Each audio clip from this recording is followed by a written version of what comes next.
And it's time for the review of the French press now with Florence Villeminot. Florence has joined us on set.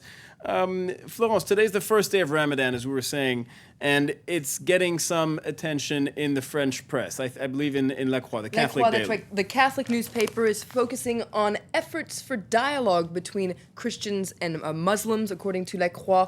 Le temps de la franchise, it's important to be frank. And inside it looks at how Muslims at a mosque in Lyon, so France's second largest city, are preparing for Ramadan. And according to the imam, during Ramadan, there are a lot more followers than usual. And a lot of them actually organize their vacation so that they can be there during the month of Ramadan. And so this article describes on how they plan to celebrate and also reflect spiritually. Florence, the French press naturally is also paying a lot of attention to Wednesday's bomb attack in Damascus. What do they make of that? That's right. Well, we're going to take a look at Le Monde, which calls it La bombe qui précipite le destin syrien, so the bomb that's accelerating Syria's destiny. And their editorial, however, focuses on the diplomatic side of things. They focus on what they call the biting failure of the UN's diplomacy. This comes after yet another resolution at the United Nations Security Council was shut down, vetoed by Russia and China. It says that the Security Council is like a slow-motion race, and while Damascus is burning, it's procrastinating. And all this is contributing to a certain loss of credibility. And there's a really interesting article in Le Monde that I suggest you read, which explores just why diplomacy is failing on the Syria question. And it says that, in a way, Syria is being sacrificed for Iran because the West isn't pushing Russia to cooperate with them on the question so that they can count on Russia to cooperate on the Iranian question. And so they need to keep Russia in their good books somewhat for the Iranian question. And furthermore, it points out that Barack Obama doesn't want to intervene militarily in Syria because it's an election year. And so all this can explain why the international community is dragging its feet. Concerns over Iran trump concerns and fears for lives in Syria then. The newspapers are also focusing on the tensions rising between the government and the French car maker, PSA, which is Peugeot Citroën. We know there have been tensions with the car maker wanting to lay off 8,000 people. That's right. And in fact, France's Minister for Industrial Renewal, Arnaud Montebourg, has had incredibly harsh words for PSA. He says that the government has problems with the behavior of the group's shareholders. Well, the biggest shareholder in the group is the Peugeot family itself. And Le Figaro has an interview with Thierry Peugeot, who's the chairman of the group's supervisory board, and he's fighting back, la contre-attaque de Thierry Peugeot.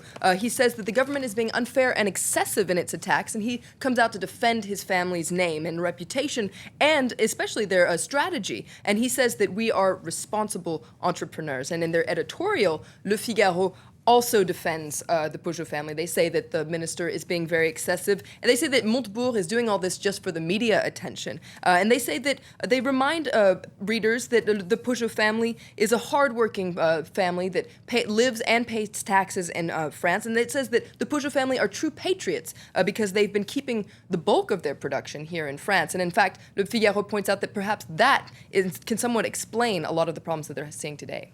So they're saying actually the Peugeot family is just making a sound business decision.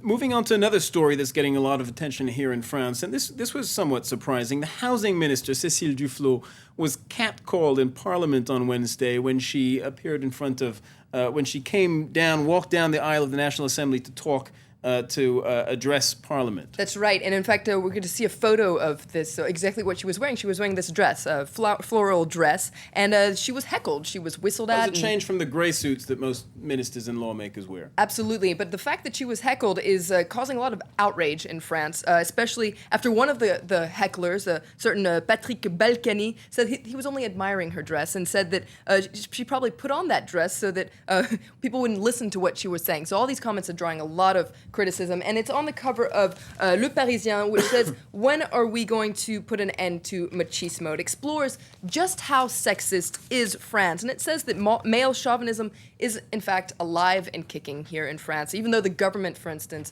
has gender equality, it says that sexism is rampant, including within high responsibility jobs. For instance, there's an article that points out that women CEOs make 30% less than their male counterparts. So according to Le Parisien, the road to equality between the sexes is long and windy. And there's a conservative minister who's often here on France 24, Jacques Millard, who was quoted as saying after this incident that really she's very thin-skinned, Cécile Duflot, because there were compliments being made to her. She was being complimented. All right, thank you very much, Florence. You'll be back later on set with a review of the international press. Thanks. We'll see you a little later.